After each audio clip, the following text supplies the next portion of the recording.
Hey there YouTube, it's Tolstoy Kafkaevsky. I have with me here a Game Boy Color, as if you didn't know. Game Boy Color was, the Game Boy, the first Game Boy in the Nintendo handheld line that could display color graphics on its screen. It came with, killer apps that helped it along, like the infamous Pokemon. Anyway, I'm here to do a video review of one of the inevitable swipes at the handheld king, which came about every so often. Most people are familiar with SNK, or a gaming company that mostly did arcade cabinets, but tried to step into the console market, and was known a little bit in the States for their Neo Geo Pocket and Neo Geo Pocket Color, which is what this is. Was made to compete with the Game Boy Color, and I have one here. They're a little difficult to come by in the States because they didn't sell so well. They sold okay in Japan. Had to get mine off of eBay.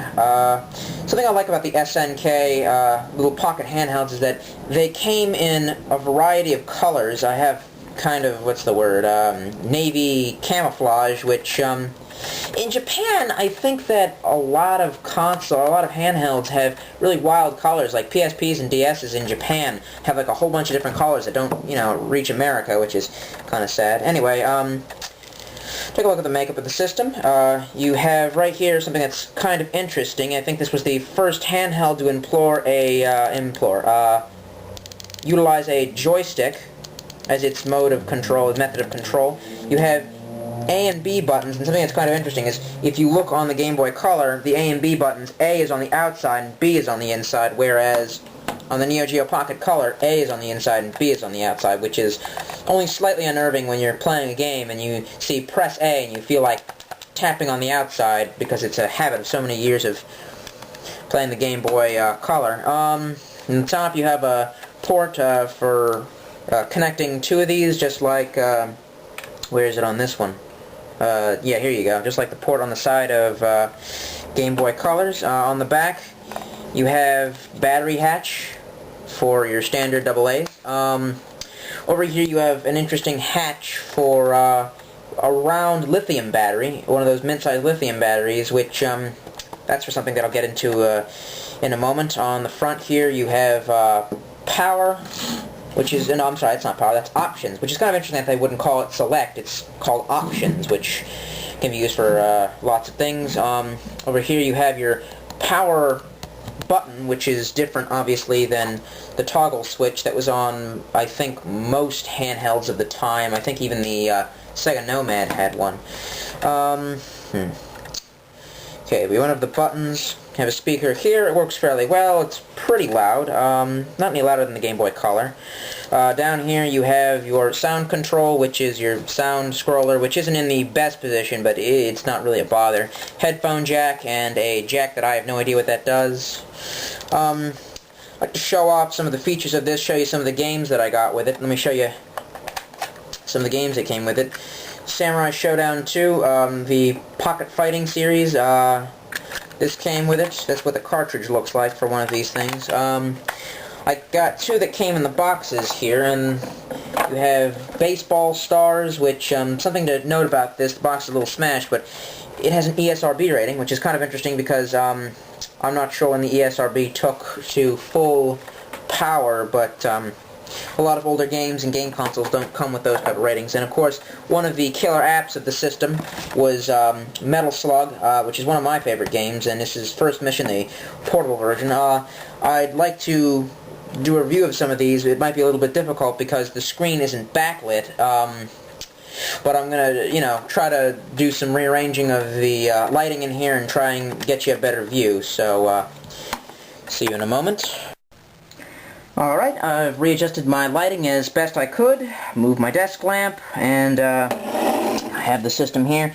Probably going to be a little difficult to see because it wants to keep reflecting off the TFT screen right into the camera. You'll notice there is no cartridge in the back for the simple reason that I wanted to show off what the lithium battery slot, why the system has a lithium battery for, and it's kind of interesting. Okay, you boot up the game system. Notice that the opening screen is about an hour and a half long. Plays this little operatic theme. You can't read that. The little error message says, sub-battery dead, memory failure imminent, change sub-battery. So memory failure imminent, why would it have memory? Because of this. This is called the pocket menu. It activates when there is no cartridge inserted. And it's kind of interesting because it's like a primordial boot up screen. It's a primordial PSP DS settings menu. And here you have calendar. You might not be able to see that. Let me back it up. Here you go. Your calendar option. You can get your horoscope told. Settings.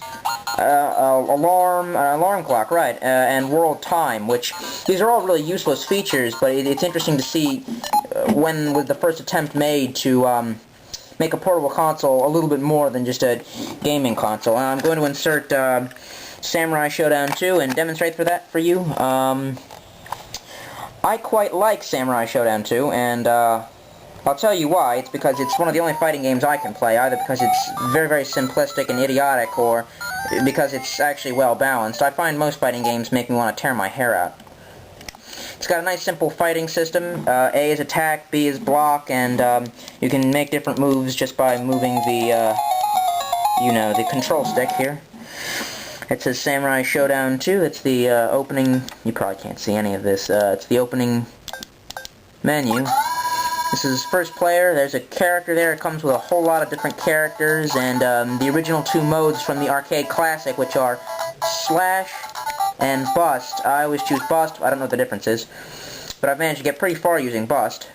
Okay, episode 1, Approaching Evil. And there's that guy. There's me. He wants to do battle with me. On guard. And I attack him. He blocks. I attack him. He gets hurt.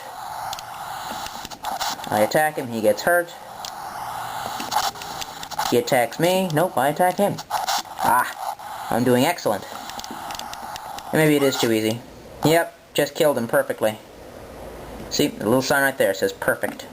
Alright, well, anyway, I like Samurai Shodown 2. It's a cult classic. A lot of people like that. But I'm going to go to the next cult classic, Metal Slug, one of my favorites. Okay. See if we can boot it up here. Come on. Have you seen all that? Okay, get past the cryptic error message. There's the opening screen. Press the A button, which is on the inside, not the outside. Okay. Get a bunch of debriefing. Get past all this. You may not be able to see that. You can hear the Metal Slug-esque music, though, can't you? It's a little MIDI version of the original. Well, you might not be able to see that. I'm the little guy shooting stuff all around. It's basically, your average Metal Slug action, except for they've changed a few things. Now you have a health bar, which means it takes more than a few shots to kill you. And the other thing is that they added in some interesting sections of the game where you get to fly a jet. If the jet gets destroyed, you dive out and have to play a mini-game where you deploy your parachute. Same thing with the Metal Slugs. You enter a Metal Slug and the Metal Slug is destroyed. You do not die immediately. You actually go to a prison internment camp where you have to escape by using only your knife to defeat the soldiers. Anyway, well, I'll deliver my finishing thoughts in 3, 2, 1... Okay, real quick, my last thoughts on the Neo Geo Pocket Color. Well, first of all, there are some flaws with the system, and they may equate to why it did not outsell the Game Boy Color. First of all, the little, error message that appears on the screen because of the stupid lithium battery is a little annoying, but most of the gripes about the system come from the fact that the controls aren't as good, and really, this little D-pad joystick is kind of like this little joystick. So that should say something. It doesn't always offer definite control, which in a Metal Slug game is basically one big suicide note. The controls aren't always so definite, but is there a reason to have one? Yes, despite its flaws, A, it is a piece of nerd history, which is always good to have, to say that in my collection I have something that didn't sell so well in the States, and it's kind of geek chic to carry around with you, and it's a conversation starter, and that's good. And besides that, there are some good games for it that a lot of Americans didn't get to play, like Diver Down, Fallace, Sword of Vermilion. Anyway, and Metal Slug, and these are all cult classic games, which, my middle name is Cult Classic. There are brick-and-mortar stores that will sell these for about $70, $60, $70. That is too much. Try to find it on eBay for less. Mine was you know, between $20 and $40 is what you should be thinking, and hopefully, you know, the seller will throw in some games. If not, forget about it.